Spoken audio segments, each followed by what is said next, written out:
If I stepped inside your mind at this very moment, what would be playing on repeat?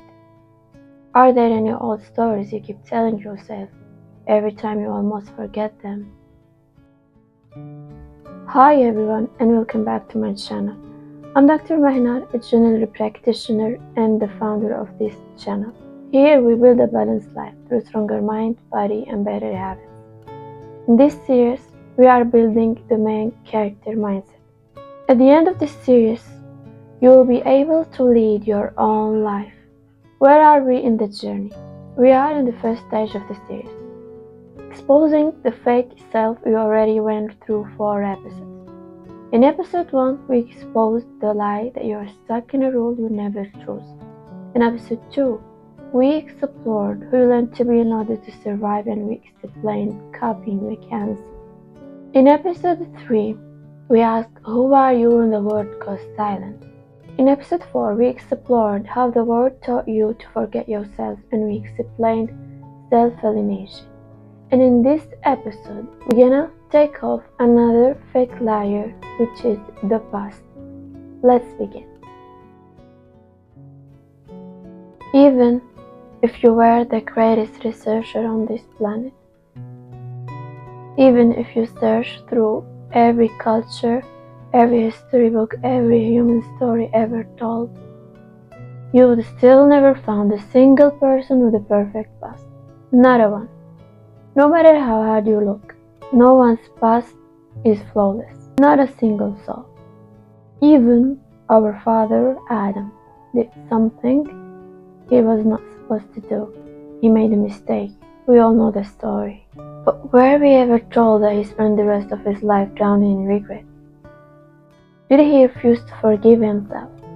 Did he isolate himself under a tree crushed by guilt till the end of his days? Of course not. Because when a mistake happens, the purpose is not to live inside an endless regret.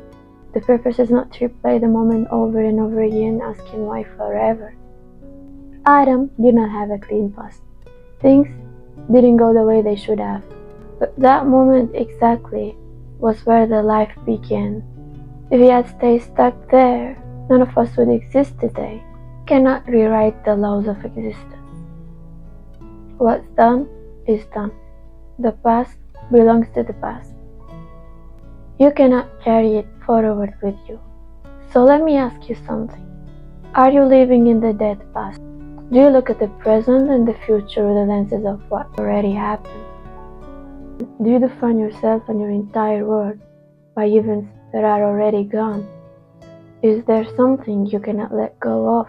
Moments you keep replay over and over again because they didn't go your way? Arguments you keep having in your head with people who are no longer there? Do you project the actions of the people who once hurt you onto new people in your life? Do you punish those who just arrived for the sunset of those who just left?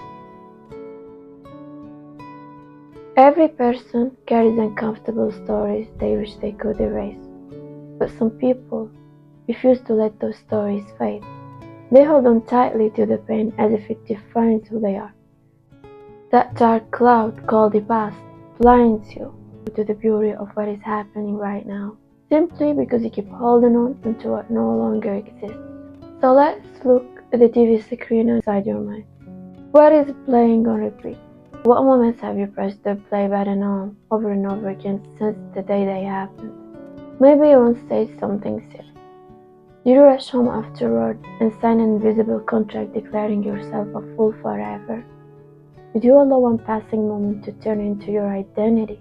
Consciously or unconsciously, you did. And the proof is simple. The next time something similar happens, you freeze and think, here we go again, I'm ridiculous.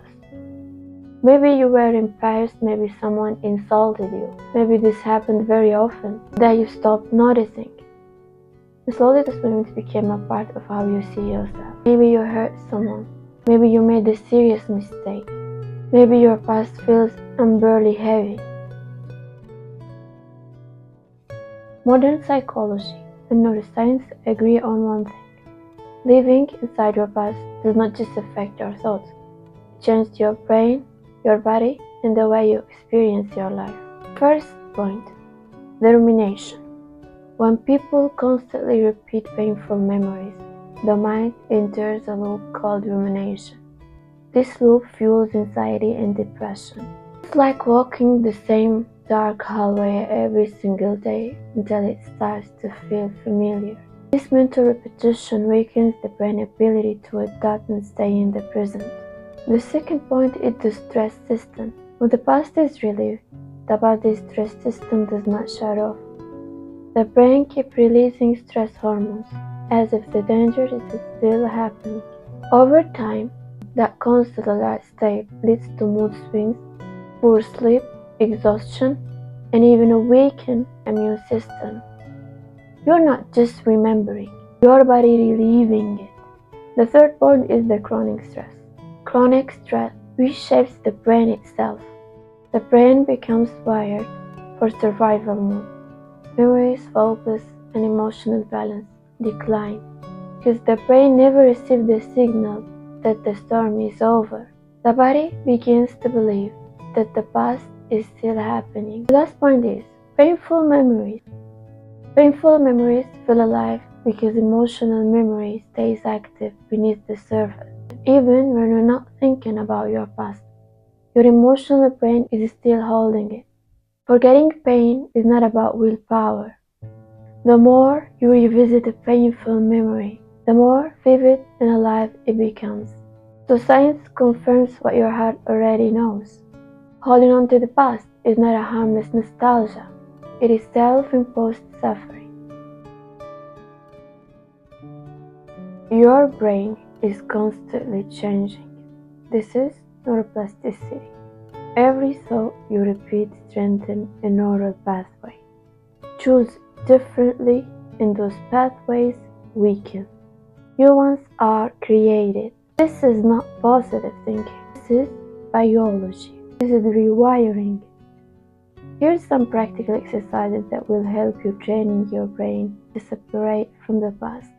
First exercise is the third person technique. When recalling a painful memory, stop saying, "I felt I was humiliated." Say instead, "She went through something painful, but she learned." "He made a mistake, but he grew." This way, the past becomes a story, not a scar. The second exercise, the grounding game. Name 5 things you can see, 4 things you can touch, 3 things you can hear, 2 things you can smell, 1 thing you can taste. Your body received the message, the danger is over, I'm here now. The third exercise, turning why into what now. Replace the question, why did this happen to me, with what can I learn from this? What does that teach me about who am I now? This way, you transform the memory without deleting it. Exercise number 4, and this is my favorite one. That version of me did what they knew the best. Then write, I now release the story. I'm no longer its main character. Finally, define who you are today and read it loud.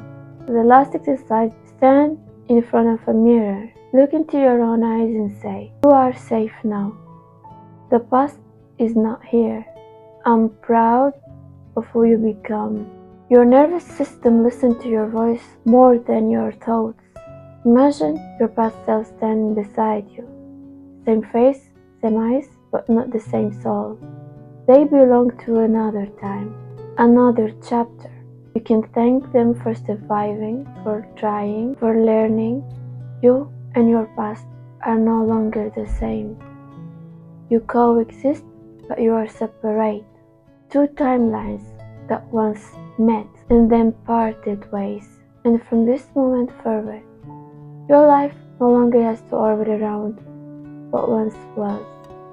Because letting go, it is not forgetting, it is remembering who you are now. If this episode spoke to you, like the video and subscribe to the channel. Share it with someone who might need to hear this today. And tell me in the comment, what part of your past are you ready to release? I'll see you in the next episode. Bye.